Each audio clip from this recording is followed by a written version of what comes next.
time for Overtime. Stop what you're doing and listen. In the world of sports, it's all about the playmakers in today's headlines, from locals to the pros, with interviews from local standouts and sports all-stars across the country that will have you talking. Oh, my goodness. Touchdown.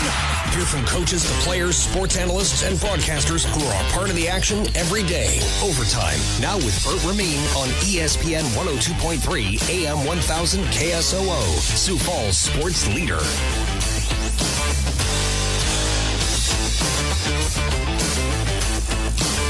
It is a very busy day in the sports world, local or otherwise. Here to break it all down, react, and preview the upcoming NFL draft. I'm Bert Rameen. You're tuned in to the right place at the right time. It's Overtime on a Tuesday, and it starts right now. The latest from the NBA, the Nuggets take the Lakers' best punch, smile, wink, and punch right back. Denver takes a 2-0 lead on a game-winning buzzer-beater fadeaway bucket from Jamal Murray. And that is just one little tiny bit of all the drama last night in the sports world. And we got all sorts of news and headlines right here in South Dakota and right here in Sioux Falls to tell you about today. We'll be talking USF baseball with head coach Grant Hieb at 11:30. We'll be talking about the LFA MMA fight and the event coming up and the main event coming up on Friday night at the Pentagon. Mitchell Merciless McKee joins us. One of the headline fighters for Friday night's bouts comes up at 11:45. Can't wait to talk with him, the Minnesota native, former collegiate wrestler, now turned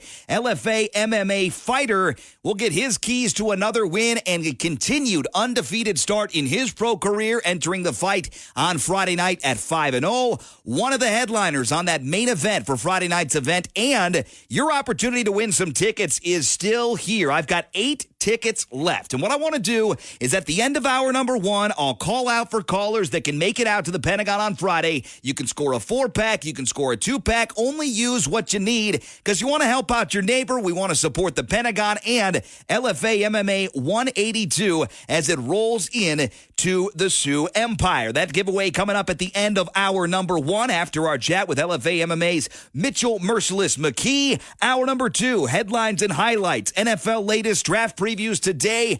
We're into the top 5 today almost. We are there with number 6 and number 5 with the New York Giants and the Los Angeles Chargers. So the two teams we're previewing today, two teams that could be not picking at their spots. The Giants rumored to move up into the top 5, and the Chargers rumored to looking to sell. New general manager, new head coach, and a roster that might not be ready just yet to take that pick. They need to stockpile some assets and go from there. First year for Jim Harbaugh, first year for Joe Ortiz, and the Chargers likely to trade down if possible, but a lot dependent upon where the quarterbacks go and when the quarterbacks go in the first round on Thursday night. We'll be breaking down the draft each and every day here this week on the show, including a lengthy mock draft with yours truly and Dustin Baker on Thursday. Dustin Baker back in for a double dip on Friday to recap and hopefully be talking about the future quarterback of the Minnesota Vikings that isn't Sam Darnold. A lot of people, myself included, think the Vikings will package their first-round picks and maybe a first-rounder next year to go up to number 3, to go up to number 4, maybe it's number 5, but either way, Minnesota likely, very likely in my eyes, to draft a quarterback come Thursday night. We will wait and see. Joe DeLeon, college football and NFL draft analyst with the Believe Network, joins us around 12:30, and we finish up today's show with the latest and greatest in the good, the bad, and the ugly. NHL postseason rolled on last night, pair of Game 2s and a pair of Game 1s. It started in Boston, where the Bruins get beat by Toronto. A long lead pass for Matthews. Matthews is in alone. Scores! Holy Mackinac! Big Pappy has given the Leafs the lead. And a big win for the Leafs on the road. 3-2 the final there. That series tied 1-1. The same cannot be said for the series that was hosted in Raleigh last night. Hurricanes finished the job, take care of the Islanders 5-3. And there's still time left here as Martinook backs it in. He scores! Jordan Martinook with the steal and the finish. And it's 4-3 Carolina. What a comeback! Clutch play from Raleigh last night for the Canes. 5-3 the final. That series shifts to New York and Carolina with a 2-0 series lead. Those pair of game ones. Vegas off to a good start. 4-3 win in Dallas. Upset on the road. And the Kings give it their best shot, but hard to keep up with an Edmonton team that scores like this. Hyman reversing to Draisaitl, guides it to Bouchard. McDavid right face off on Tintone. 6-2. Hyman's got a hat trick. Zach Hyman was done after that. 3 goals last night, but the team wasn't. They put the finishing touches on a 7-4 dominant win over the visiting Kings. Oilers lead that series 1-0. Tonight we have 4 game twos. Begins at 6 o'clock on ESPN. Rangers with a 1-0 series lead, playing host to the Capitals at 6 o'clock. 6:30 on ESPN2. Lightning visit the Florida Panthers. Panthers lead that series 1-0. Avalanche on the wrong side of it in game 1 are in Winnipeg for game 2 tonight. 8:30 on ESPN. Jets lead that one 1-0. And Vancouver with a 1-0 series lead plays host to Nashville. 9 o'clock on ESPN2. The NBA was the headline last night. The NBA was the story last night, and for good reason. Quite possibly the least entertaining game of the night, but still a really darn good one. Defensive battle. Cleveland takes a 2-0 series lead against that young Orlando team. Donovan Mitchell, a big reason why. Here's Mitchell into the paint. Mitchell, pow with 2 hands. Donovan Mitchell has a 14-point first quarter, and the Cavs are up by 7. The other 2 games last night surely didn't disappoint either. Philly and New York went back and forth at MSG. Ultimately, the Knicks finished the job. Here's last night's final call. Here's Maxey into the front court with 2. Maxey got to shoot it, gives it to Embiid. 3-pointer at the horn, no good! The Knicks win to go up 2-0 against the Philadelphia 76ers. Josh Hart, 21 points, 15 rebounds. Joel Embiid, clearly a little frustrated, down, but certainly not out post-game. We're good. We're going to win this series. We're going to win this. We know what we got to fix. We did a better job today, so we're going to fix it. But we're the better team, and we're going to keep fighting. Disappointing night for the Sixers, of course. I surely believe Joel Embiid that his team is not yet done. I was talking with a coworker right before going on air. We tell ourselves this every single year in the NHL, in the NBA, whatever. Hey, a series doesn't really start until somebody wins on the road. Nobody's won on the road yet, and as far as I'm concerned, Sixers have an opportunity to punch right back. We'll see if they can. Tim Legler says, I like their chances. That genuinely is a series that I feel like could go either way because there are so many components within the series that there's a big fluctuation of how it's going to go night to night. So that series, I think, is still alive even now as we sit here for Philly. ESPN NBA analyst Tim Legler there. Lastly, the nightcap, Lakers and Denver. From Denver last night, Lakers dominated the first half. They let off the gas a little in the third, kept it up in the fourth, had a really good shot, but the Nuggets had the last shot and the last word. He's at the midcourt circle. 4 seconds. 3 seconds left. Why are they not fouling? Jumper Murray. Got it to hard. Denver bounced the comeback. They come back from 20 points down. They win game number 2. 101-99 is the final. Couldn't imagine the exhaustion on the Lakers side last night after such a great performance on the road, hostile environment against a far superior team.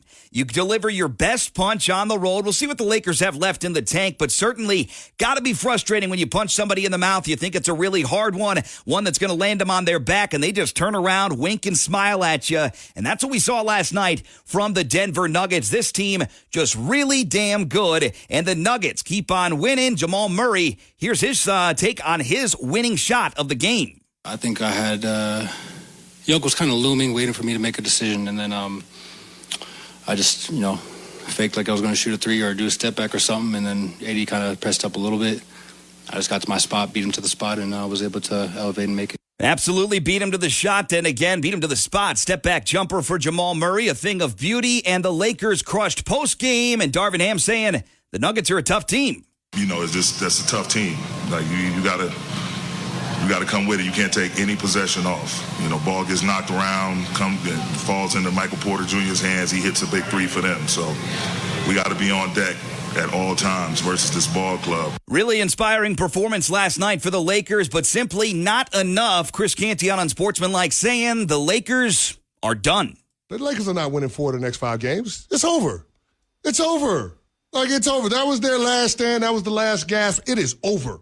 There's a reason why it's starting to hear grumblings about how the organization is going to bring Darvin Ham back no matter what happens in this series. You know why they're saying that stuff? Why? Publicly? Because privately they're having a conversation on whether or not we got the right damn head coach. Final score, Denver 101, Lakers 99. Denver leads that series 2-0. Coming up tonight in the NBA, Suns at Timberwolves, 6:30 on TNT. Leads off the coverage tonight. Pacers at Bucks, 7:30 on NBA TV. Mavericks at Clippers, 9 o'clock, the nightcap. That also viewable on TNT. Speaking of those fans out there that may not have a dog in the fight, as in their team not in the postseason, there's a lot to look forward to this offseason in the NBA, says Woj. Listen, this is a team, I think, just like last summer, where the market was far more limited. It was Damian Lillard available. There was only so far they were going to go in a trade. He gets traded to Milwaukee. It's going to be a different summer in the NBA. I think there's going to be a lot of guys entering the NBA portal. Right. And I think there's going to be a lot more player movement this summer. Part of it is teams underachieving, but it's also part of the new salary cap.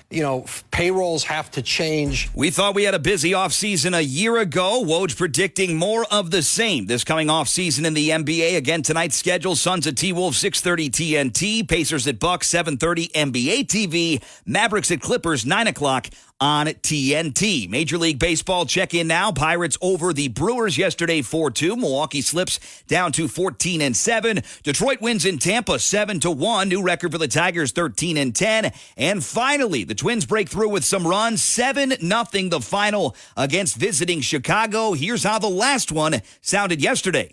Swung on, hit high in the air to right field for Julian. It's a towering drive to right, and it's onto the plaza for a home run. Chris Atterbury on the call there. Eddie Julian home run, and that made it 7-0. That would be the final. Chris Paddock picks up the win, his first of the year. He's 1-1. Minnesota with the victory, now 8-13 on the season. Other finals, Toronto over Kansas City 5-3. St. Louis wins at home over Arizona 5-3, and San Diego over Colorado in Denver. That final 3-1. Today and tonight in Major League Baseball, White Sox at Twins. Do it again, 6 o'clock pregame, 6:40 the official start time. Other matchups on the docket, Red Sox at Guardians, Brewers at Pirates, Tigers at Rays, Blue Jays at Royals. Cubs are home to the Astros, 6:40 on TBS. Diamondbacks at Cardinals, 6:45 the projected start time. It's NFL Draft Week, and Reese Davis, a guy who absorbs, lives, and breathes college football, has seen a ton of quarterbacks come through that particular era of the game, college football, and he says that Drake May could and should be the number 1 pick this year. I have, for a couple of years, been on the Drake May bandwagon. I would consider taking Drake May 1. I know they're not going to, and I think a lot of this, I've jokingly said to my buddy Pete Thamel that I have tired of the Drake May blasphemy over the, over the last several weeks. I think people are going to go wherever he winds up, most likely 3, I think. But wherever he goes, people are going to say, oh, wow, I guess he is good. I think he's going to be a sensational pro. That's Reese Davis again, ESPN college football analyst, and also piggybacking on that Drake May love. A lot of people would like to see Drake May don the purple and gold at the end of Thursday night, but here's what Evan Cohen had to say. If Drake May turns out to be this particular quarterback, that's a big win. Jared Goff was the number 1 overall pick, has been to a Super Bowl with one team and an NFC championship game with another team. If someone tells me that is going to be Drake May, that is a home run pick at number 3. We're not talking number 1 overall. We're talking number 3 overall. Smalls, you bring up all the time, one of these guys is going to be a bust. Mm-hmm. If a guy has a Super Bowl appearance, an NFC title game appearance, he's not a bust. Evan Cohen absolutely hitting the nail on the head there in terms of that opinion, because you look at NFL draft history, and I pointed out the futility generally of number 1 overall picks in recent years. Eric Fisher, the last one to win a Super Bowl with the team that drafted him. But you look at these quarterbacks, and we're going from last year back. Bryce Young, Trevor Lawrence, Joe Burrow, Kyler Murray, Baker Mayfield, Jared Goff, Jameis Winston, Andrew Luck, Cam Newton, Sam Bradford, Matthew Stafford. You look at that list, it's pretty darn rare. In fact, none of those guys won a Super Bowl with the team that drafted him. Joe Burrow went to a Super Bowl. Jared Goff has been on the biggest stage. Of course, others have been there. Andrew Luck had a nice career before it was derailed. Cam Newton, MVP, Super Bowl appearance. Matthew Stafford, Super Bowl winner, but not with the team that drafted him. These are pure and simply a dart throw. I don't care what analyst comes on this show, a national show, your favorite podcast, and says, hey, book it. This guy's the next Peyton Manning. This guy's the next Tom Brady. This guy's the next Drew Brees. You cannot say that definitively in the National Football League. There's too many working pieces. But if you were to say, hey, this guy could turn out to have the career of Jared Goff, Goff has been pretty darn good and pretty darn close in his career for a player that a lot of people love to hate on as far as his individual ability. But that dude's been able to win some games, and credit to what Detroit has done around him and what he has brought to that Detroit Lions football club. Jared Goff, pretty darn good quarterback, all things considered, among those drafted in the first round of the last 20 years of the NFL Draft. NFL Draft begins on Thursday, runs through Saturday from Detroit. You can listen to night 1 and night number 2 right here on ESPN Radio. 6 o'clock the start time on Thursday night, 5 o'clock on Friday night. Now into your Reliabank headlines of the day, and we got a pair of huge stories to get to off the jump. First things first, right here in Sioux Falls, the Augustana women's basketball team has found their new head coach. Augustana Vice President for Athletics Josh Morton announced today that Sioux Falls native Nate Vogel will be the next head coach of the Viking women's basketball program. Celebration and formal intro of Vogel will take place coming up on Thursday, 11:30 a.m. inside the University Welcome Center on Augie's campus. The gathering is open to the public. Vogel arrives to Augustana after collecting a program best 25-7 record last year at Texas A&M International, a member of the NCAA D2 Lone Star Conference out in Laredo, Texas. He led the Dust Devils, great nickname, to their first ever national ranking, reaching number 17 in the country, and their highest ever regional ranking at number 3. According to Vogel in the statement, I'm so excited to come home and lead the team I grew up cheering for as a little kid. To be able to bring my family back to Sioux Falls, where my parents and most of my extended family still live, is a dream come true. Welcome to Sioux Falls, the newest Augustana women's basketball coach, Nate Vogel, right back in town. And again, that formal intro, Thursday, 11:30 a.m., open to the public at the University Welcome Center on the campus of Augustana. Other news pertaining to head coaching vacancies and fillings and desires moving forward. South Dakota women's basketball head coach Kayla Karius is departing Vermilion, taking the same position, head coach at the University of Wisconsin Green Bay. Karius compiled a 37-29 record in 2 seasons with the Yotes, and South Dakota reached the women's NIT this year and had a nice little run there into the round of 16 in her second season at the helm. Native of Sheboygan, Wisconsin, Karius returns to her alma mater in Green Bay, and she was a standout on the basketball court for the Phoenix in her time there, earning the 2011 Horizon League Player of the Year award, led Green Bay to 4 Horizon League titles, 3 NCAA tournaments, and the NCAA Sweet 16 her senior season. She received the Horizon League Cecil N. Coleman Medal of Honor at the conclusion of her playing career, and now Coach Kayla Karius, hate to see her leave. Thanks for all the hard work. 2 years here in Vermilion, guiding that USD Coyote women's basketball program, and you got the sense that the tires were spinning. It was moving really well in the right direction there. Looking forward to the future, and thanks for Coach Karius, always gracious to us here on Overtime and any media appearance we ever had the opportunity to talk to her. Wish her all the best at her alma mater, University of Wisconsin Green Bay, but now an opening, an immediate search already underway for the next head coach of USD women's basketball. More on both of those, the hiring at Augustana, GoAugie.com, and the departure of Kayla Karius, and the immediate search open now down in Vermilion, GoYotes.com.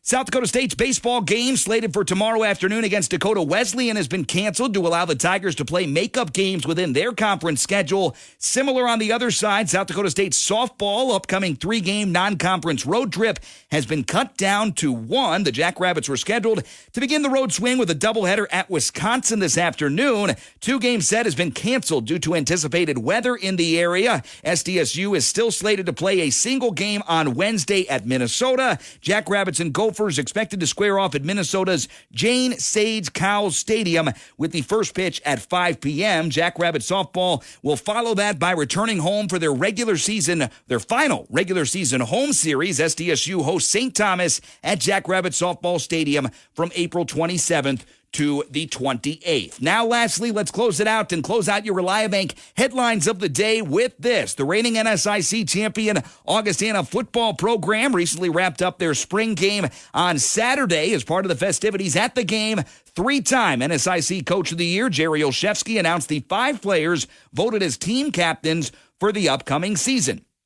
Among the 5 are 2-time captains Peyton Buckley and Hayden Wallace, and the duo welcomes a group of 3 newcomers to the captainship there, Matt Francis, Kyle Graham, and C.J. James. For a full recap and everything to look forward to, including blurbs on each of those captains, go Augie.com, the place to go. We're going to take the break, and when we come back, we're going to continue our reaction to what happened in the NBA last night, what we expect tonight, the latest spreads. Can the Timberwolves get it done and hold serve and go up 2-0 over Phoenix? We'll let you know and get you the latest odds there. Also, a little bit more on the Denver Nuggets taking the Lakers' best punch and why the Lakers are, in fact, done. Coming up later on this hour, USF baseball talk with head coach Grant Hieb, and we'll be talking with one of the headliners for Friday's LFA MMA event here at the Pentagon. That's Mitch McKee, Minnesota native. He joins us at 11:45 on today's program. We take the break, back with more of Overtime coming up next.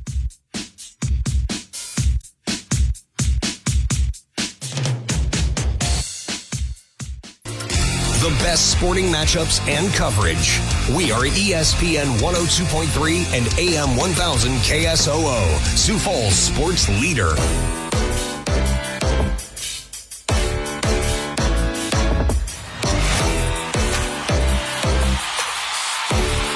Moving right along on the Tuesday edition of Overtime. Typically on Tuesdays, we don't offer up gigantic opportunities to win big on the show, but you got a big opportunity today.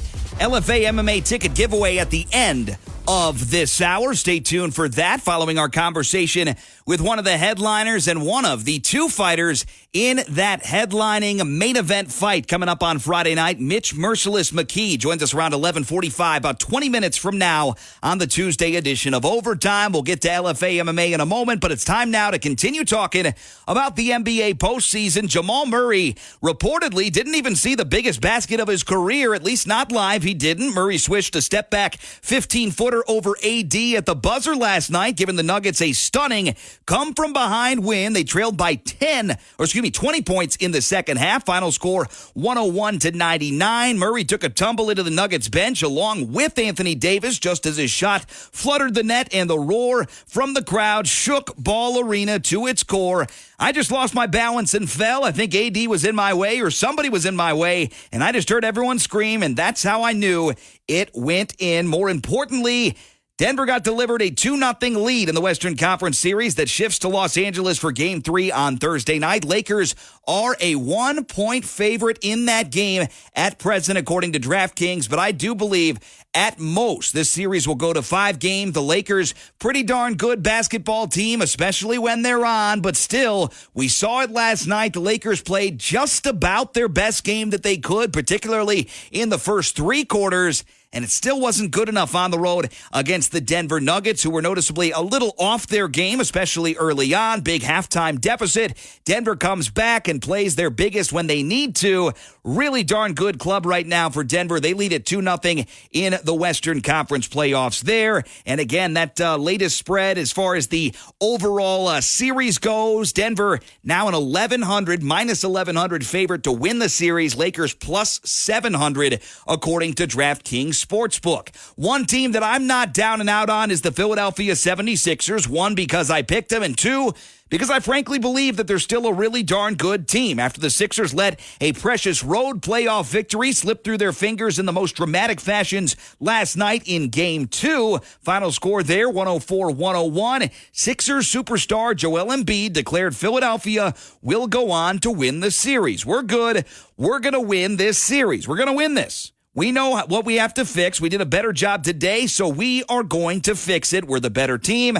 we're just going to keep fighting. For a few minutes, it felt like the Sixers had gutted out what would have been an incredibly important, impressive victory to even the series, but ultimately, too little, too late for the Sixers, and a lot of clutch baskets for the Knicks down the stretch. 104-101 is the final. 2-0 the series lead there. A little bit more on that contest moving forward. Knicks minus 450, Sixers plus 350. So Vegas still has some respect for the Sixers win in Game 3, and I'm sure if that happens at home in Philadelphia, it'll even up just a little bit for the Sixers to get back on the right track. They'll need to play their best, and also pretty inspiring performance, all things considered, last night from Philadelphia and the Lakers to give them their due in a defeat. Update injury-wise, moving forward in the NBA postseason, Clippers star Kawhi Leonard remains questionable for Game 2 of Los Angeles' first-round playoff series against the Mavericks tonight. Leonard participated in practice yesterday, but Coach Ty Lue said there would be no contact during what he described as a walkthrough practice session designed to clean up things the team needed to work on. He's going to go through practice today, and we'll see, Lue said when he asked if Leonard will play tonight. Leonard has missed 9 straight games with inflammation in his right knee, crucially important to a deep run for the Clippers this year. Leonard has not played since March 31st, and Lue said he did not go through any contact prior to be listed as questionable on the injury report and missing Sunday's Game 1. If Leonard doesn't return tonight, he'll have another 3 days before Friday's Game 3, which will be in Dallas. Clippers lead the best-of-7 series right now, 1-0. Spreads for tonight, Suns and Timberwolves. T-Wolves, of course, at home for Game 2. 3-point favorite is Minnesota. Over-under set at 211.5. Indiana and Milwaukee. I'm on the Pacers still, even though Milwaukee played pretty darn well and shut a lot of people up in Game number 1. Milwaukee 1-point favorite at home. Dallas and the Clippers tonight. Dallas, road favorite, 1.5-point favorite there in the nightcap. Tomorrow, Heat and the Celtics. Boston is a 15-point favorite in that game. Pelicans, Thunder. You got to go on the Thunder there. 7.5 the spread for tomorrow's contest. And as far as the overall series goes, I made note of it, put a story out at ESPNSiouxFalls.com. Before the postseason started, the Timberwolves were an underdog in this first-round series to Kevin Durant, Devin Booker, Bradley Beal, and the Phoenix Suns. With the Game 1 win, especially in pretty darn dominant fashion, Timberwolves now minus 150 to win the series. The Suns still with the best odds of any team, trailing plus 125. That ties the Dallas Mavericks, who are right there as well in their series with the Clippers. That is the latest from the NBA. Certainly a lot to get to, a lot to react to, and the Denver Nuggets are cruising. It was not easy last night. Hard to say cruising, but they are moving forward to a first-round victory. Up 2-0 against the Lakers. It'll take a lot, and I mean a lot, for the Lakers to climb their way back into the series. We'll see if they're up for the task in Game number 3. That one back at home in L.A. We take the break talking USF Cougar baseball with head coach Grant Hieb next on Overtime. Streaming live on This is Overtime with Bert Rameen on ESPN 102.3 and AM 1000 KSOO, Sioux Falls sports leader.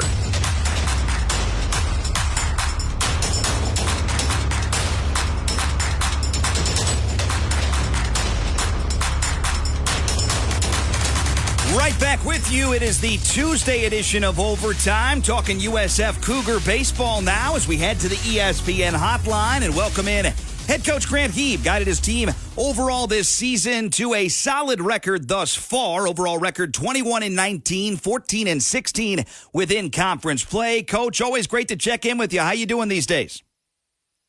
I'm doing pretty good. Thanks for having me. Of course, it's great to talk to you, Coach. Let's talk about the recent stretch. Obviously, a mixed bag for you. It's a 4-game losing streak for your squad, but overall, what can you glean from the last couple weeks of the season as you guys get ready for the final 10 or so games of the regular season? Well, yeah, you kind of hit it on the head. It's been kind of up and down lately. Before we went on this 4-game losing streak, we actually beat Minnesota State. Jake Ammon pitched well and got some good relief, and that was the first time I beat Minnesota State. Being the head coach, that was a good win. Yep. And then we dropped the second one, and then we went up to Mary and forgot to get on the bus and had a rough weekend up there, and starting pitching wasn't very good, and defense wasn't very good, and we haven't played on a lot of natural fields, and that infield was like playing on the moon. And so I mean, we came in with the 4th highest fielding percentage in the nation, and did not look like that was the case when we went up there. And so, yeah, they took full advantage and kind of beat us down. And so we're hoping to get back on track. We have a big series with Wayne starting tomorrow, and then Winona State this weekend. So we got a big last 10 games ahead of us. And, you know, we're in 8th place right now, have a 1-game lead over Concordia St. Paul, and we finish up with them. So it's, it's going to it'll be a fun stretch. I mean, this is what we were hoping to be in this situation. So we just got to close out well and hopefully bounce back from the past weekend. Coach, what has the message been to your team this week? Because obviously you mentioned, you look at the box score, you look at the scores to the last few games. Of course, pitching obviously will come into play, fielding comes into play, but what's the overall internal dialogue and message to the young guys? Obviously, still in competition, still a lot to play for, but what's the message been like this week in the program? Work ahead in counts. We've been falling behind, getting in hitters counts too often, and early in the season we weren't doing that. And then offensively, just having better at bats. We hit some balls hard this weekend, hit some mad guys. You know, that's baseball. But our catcher went down, and so that he's been a big part of our success. And my center fielder wasn't able to make the trip. His grandma passed away, so it was some big pieces in the middle of our lineup that we didn't have. But kind of that next man guy up mentality has been we have more depth, I should say, than we've had in the past, and so we should be, better suited to fill in for these guys. But, the center, Swanson, he'll be back this week. And Ryan Golden had an MRI on his hand, and we're hoping he'll be back at some point. But like I said, if not, the other guys, have to step up.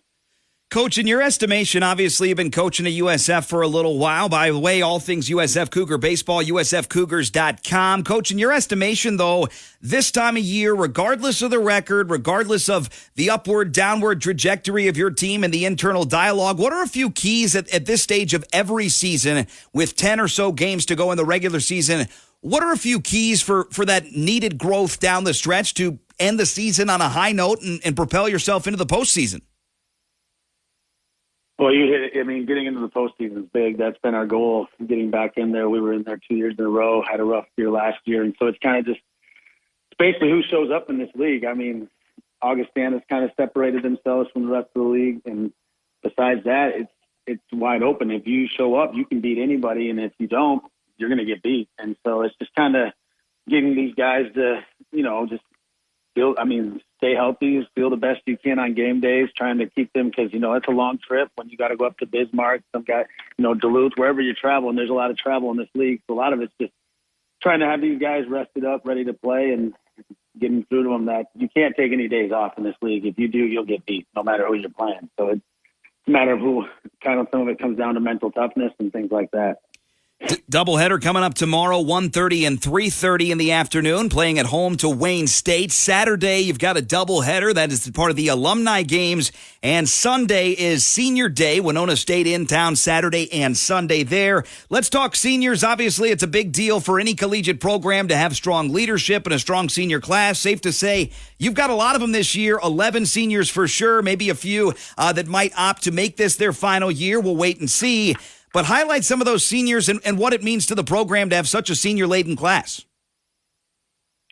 Oh, it is great for the way they go about their business. A lot of these guys, they're not all starters. Some of these guys are relievers. Some of them are role players, pinch hitters. They've all kind of played their roles and haven't said a word, and all kind of understand that we've been getting younger and better talented players over the last few years, and this program's been moving in the direction I've been trying to get it to. And so, no, they've been great. I mean, Tyler Cate, our second baseman, he's been here for 5 years, came in the first year with COVID and redshirted that year, and then has been just a guy, a catalyst kind of on the top of our offense. When he's playing well, our offense is usually going pretty well. And so he's been fun to have, and it's going to be a tough guy to lose. And then, we have Derek Lundgren, a kid from Laverne, who pitched out of relief sparingly over the first few years, and this year has been one of our guys that we can throw in there at any spot when we got second and third, base loaded, whatever. And he's been able to get out a lot of jams and scram those runners, and it's been a big piece of our bullpen,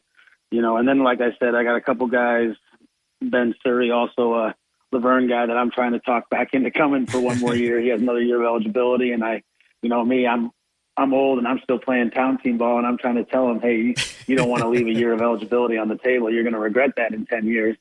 And so he's been part of the reason our defense has been so good is that he's like a Hoover vacuum at first base. He can pick anything, and I haven't had many first basemen that are that good defensively. Typically, that's the position that a guy can swing in, and he's just over there to keep his bat in the lineup. But he's been a game changer for our defense, and so I'd love to have him back next year. And then Reese Gaber, who's been our number one, had a couple of rough starts the last few starts, but he's also a guy that might do grad school. And a lot of these guys, they get late into college, they start getting girlfriends and falling in love, and so there's a lot of outside pressure and things like these guys have coming their way. And I'm just kind of looking at the baseball side of things too, because I obviously love the game a lot, so I want them to stick around. And they're great captains, good guys to have. So it's like tough replacing those type of guys. And then another one, Brady Clare from Sortel. I always say Sauk Rapids, Minnesota, but he always corrects me. It's Sartell. He's all conference, all region player last year.